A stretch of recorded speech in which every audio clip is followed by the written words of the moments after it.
Anyway, Ola, yeah, I realise why I called you up here now. I've got a question for you. Okay. So we've been talking about why did Jesus die? And you're the sort of person that gets encouraged by lots of things. So I want to know, what is it about the death of Jesus that most encourages you? What is it about his death that keeps you going? Okay, so Jesus' death, it means everything to me now that I'm a Christian. It's what I look back to, and it's what I think about as I'm going along in my Christian life. I didn't grow up knowing God. I didn't grow up in a Christian family. We were culturally Christian. I grew up in East London or Essex, depending on which you prefer, in a little town near Dagenham where Ford Motor Works was. Greater London. But anyway, and it was assumed that everyone's a Christian in primary school. You would get Bible stories, so I learnt about Daniel and the lion's den and Joseph and his brothers and the coat of many colours. And then Christmas and Easter, we'd learn about Jesus coming as a baby, the incarnation, the birth of Christ even, and then we would learn about the death of Christ at Easter, the crucifixion and the resurrection. But it made no impact on my life other than I quite enjoyed Christmas and Easter and I liked singing songs. So it was, so I had this idea that there was a God, but I never prayed, apart from learning the Lord's Prayer as a child. We had to pray in school, in assemblies, but I didn't pray, I didn't talk to God, I didn't have any sort of relationship with God. So it wasn't until I got to my late teens that I had angst. A lot of teenagers have angst, so I don't pretend to be special. But there were a few things that were going on in my life that there's been a bit of insecurity for a few years. My father was living overseas and we'd had a bit of turbulent times at home, and there were 4 of us. And so by the time I got to my late teens and I was becoming an adult, I was a bit cross, a bit angry about things. I was very outgoing. People who know me know that I'm an extrovert. But when I was in my late teens, I really remember a time when I would go to sleep at night. I might have been out at a club with my friends, been at college, been at work. I'd go to sleep and I would think about darkness and I would think about what is life all about, and I would be thinking about, well, what happens if I die now? And it didn't give me good thoughts. I was very insecure. And I thought about, well, there is a God, but I really had a consciousness that I wasn't going to end up on the right side of him if I died. But I wouldn't think about that for very long, because I would go out and spend time with my friends, go to college, think about going to uni. I didn't really give it much thought. While I was at college, I did meet some people and I would talk to people about stuff. So I would talk to my friends who were into their astrology, their horoscopes, and that didn't really do anything much for me. New Age was really big when I was a young teenage girl. I had a good friend who was a Catholic, but he was a cradle Catholic, so he used to talk about Catholicism, but he didn't really... I was interested, but I just didn't know how to access that if you weren't part of it already. And a couple of Adventists and a Jehovah's Witness. So I tried to talk to people about spiritual things. I met a couple of lapsed Christians at college who told me about what they did when they were Christians. But again, no, it was all a bit of a dead end. But I was curious, and I remember I had this curiosity.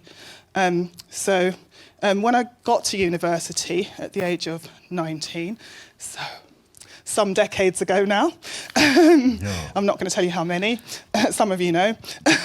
So when I got to university, I remember thinking, I hated Freshers' Week.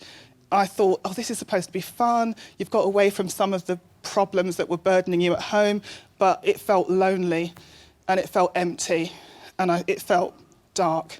So I met a friend on my corridor in the halls of residence where I was living, and she was a Christian, and she was overtly Christian, and she talked about Jesus all the time, and she was really friendly, really lovely. We became firm friends in the first week at uni, but she would always have people around her talking to them about Jesus. And it was this, and there were also other people who were friends of hers and friends who were Christians, and they talked about Jesus.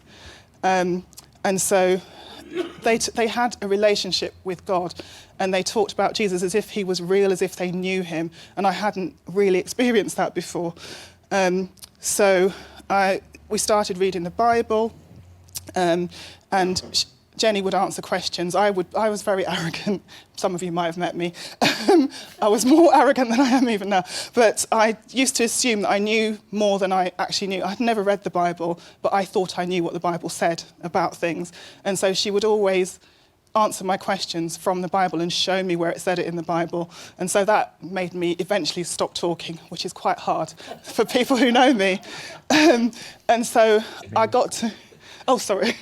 Even miracles happen. Yeah, I actually did. I remember I just couldn't ask any more questions because I just thought, right, you're telling me about Jesus. She told me about the gospel, and we learned about the death of Christ, and they gave me these little leaflets called tracts, and Bridge to Life and Journey into Life. And I remember reading those tracts, and I remember thinking, I think this is true. It says, Jesus died for my sins. I realised it wasn't just my circumstances that I was struggling with, but I felt guilty. I was burdened because I knew in my heart, even though I wasn't thinking about God, that I was not a good person. And it made me, I was very conscious of it, and I knew I had to do something about it. And so I did eventually read the tract and pray the prayer at the end of the tract, and I was expecting the heavens to open, but that didn't happen. So I went and talked with my friend, and we prayed together. And one of the things she really spoke to me about forgiveness of sins and repentance, turning away from sin. But because Jesus had died for me, he died for my sins, so I could become close to God, whereas at the moment I was far from God, and there was nothing I could do to get closer. I couldn't clean up my act enough to get close to God. And it was the cross that made it possible for God to be my Father. And that was something that really impacted me at the time, because I didn't really know whether my Father loved me. And I didn't think that I was good enough to be loved by a perfect Father like God, and it really broke me. I remember weeping at that thought, and it was because of the cross of Christ. And so I committed myself to become a Christian early on, and then as I was at university I started going to church with my friend. I got myself a boyfriend, which was really unhelpful. He wasn't a Christian, and so this was pulling me away from God, and I struggled with it for months. And I remember going home for the Easter holidays in my first year of uni, and I remember sitting on my bed and thinking about the cross of Jesus, that Jesus died for my sins. Why am I messing with this guy who doesn't love God? And just being so convinced that I needed to end that relationship and to really turn my life over to Christ. And it was the cross. It wasn't that I could see it, but I just had this impression of the cross of Christ, and that Jesus hanging on the cross for my sins, and I couldn't carry on living as I was living before, because he loved me this much.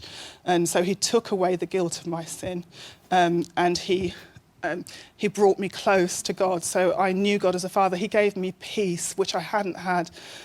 He took away that turmoil that I'd been feeling, and I started to experience joy, which I gave the impression of being happy and bubbly all the time, but it was different. It was something, just a trust and a peace and a rest, knowing that I didn't have to struggle anymore because Jesus did all the work for me. And sorry, I don't know if I've answered your question, but it continues. It continues to. No, thank you so much, me. Ola. That is really great. I think it's really helpful to see that, often, especially for people that do struggle with, I want to try and do better and all the rest, it's the cross is that great leveler. It suddenly realises I need to let go and let God, his mercy and his forgiveness because of what he has done. So thank you so much, Ola.